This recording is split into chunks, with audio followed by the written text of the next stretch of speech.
Welcome to another episode of Mall Aesthetics. Located out in Mattoon, Illinois is the Cross County Mall.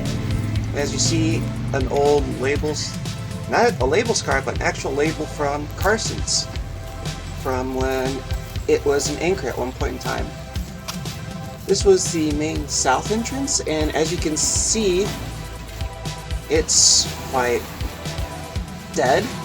There's a whole bunch of tables. It looks like they were doing a fair or flea market type event there. If you look over to the left, there's a whole bunch of Sears carts from when that was there, way back when. Got some old brickwork from probably the 70s when it was built. On the right, you'll notice the old Payless Shoe Source signage covered up. They were right in the middle of completely renovating the space and is now a Marshall's.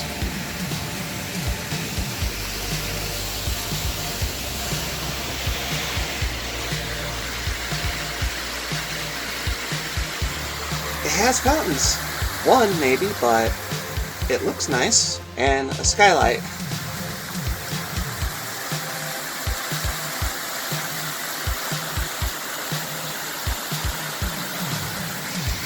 As I was heading over to the west side, you'll see some of the other anchor spots, Joanne Fabrics. Hell, an old Hallmark store that used to be there. When it liquidated, there was like a 10 for 11 shop that was there for less than a year before that went. As you can tell, it used to have an interior mall entrance. And probably an anchor original to the 90s, obviously, is the Bed Bath & Beyond, with its still original facade. This was about, close to 8 o'clock at night when I was rolling through here, heading back to Atlanta, and what little places were there were already closed up or closing up.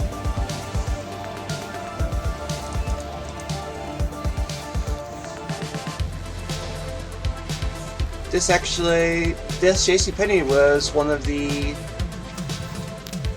original anchors, if I remember right, followed by GC Murphy, Arlen's, also had a Walgreens, an Ega, and a Kenny Shoes.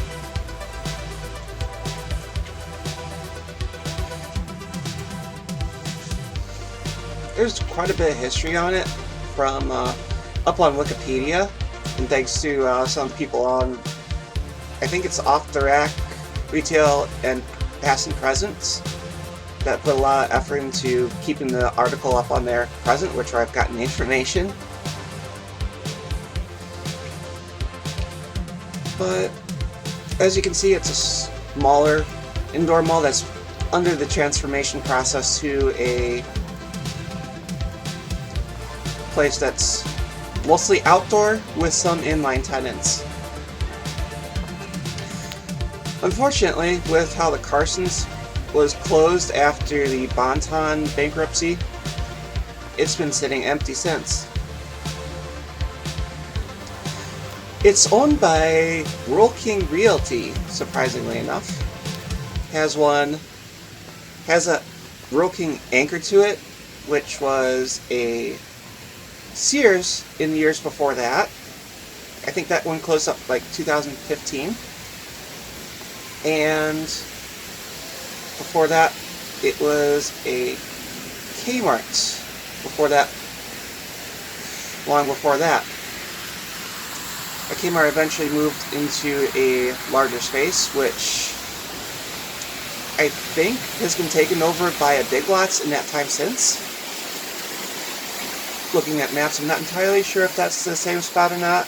Could be, couldn't be. Someone could look up that information.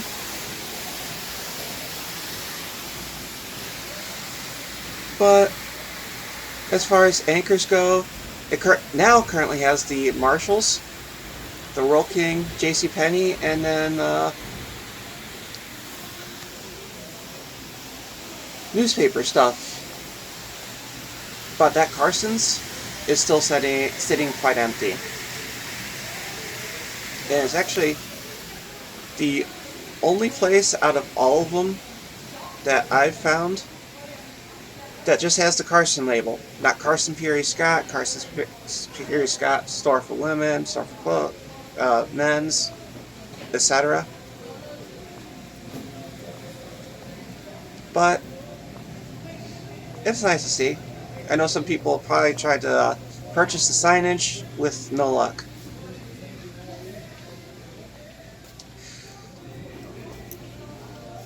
This mall used to have a food court, but unfortunately that was taken out long ago for an antique store, and then eventually another eating establishment was put in. Over at the southeast end, where I'm at right now, is where the IGA used to be.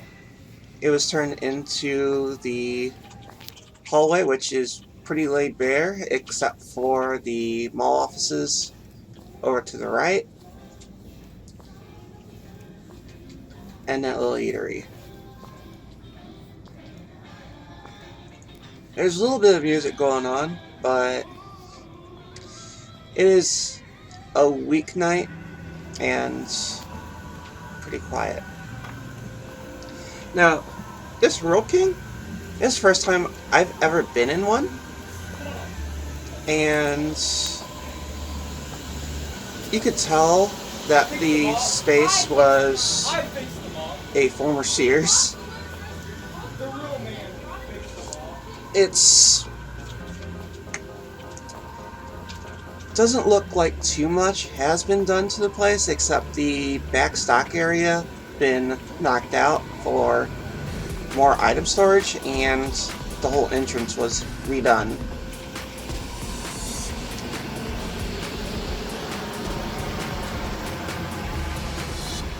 As far as I know, the mall is in okay shape at this point in time, having multiple anchors, or mini anchors even, with the JCPenney, Rural King, Marshalls, and Joann Fabrics. Aside from Scotty's Brewhouse, there really isn't a place to eat in there at all, which is a downright shame. I mean, yes, the mall in the first place, what predated the food courts in general, which became vogue in, I think, 80s. But it is a more rural local destination, so it's a hotbed for retail, but things come, things go, and whatever survives. That's capitalism, unfortunately.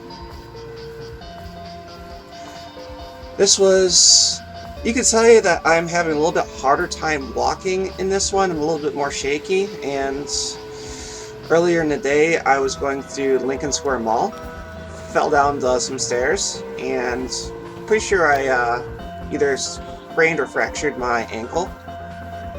That thing swelled to about double its size, so getting through this mall, that one, and one other one in that 24-hour run from going from Illinois back to Atlanta. Very difficult, especially driving. But you know what?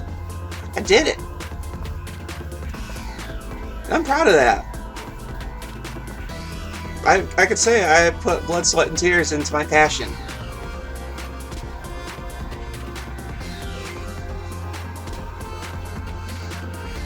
And was it worth it? Yeah. Yeah, it's definitely worth it. But I had to go see this mall. When I saw the signs, I'm like, oh hell. That is definitely something. I actually wound up getting a couple molds for my train sets, because there's one train vendor that was still there. I'm like, cool. Heading on out, you see it's very bare, very much nothing there except for when they have events. And the construction from where the Marshalls was being put in. If you think about it, it's a little bit similar design aesthetics for our Target and that south entrance. But as I close up this video, I thank y'all for watching this with me and seeing and hearing me labor for my passion. Yeah, that was me getting out of the van and being in very bad pain. The light's on, and you can see it's pretty bare out back from when they liquidate it. Some little signage things in there, still left in there, but... The Bonton stores. With your help, we raise over $10 million annually.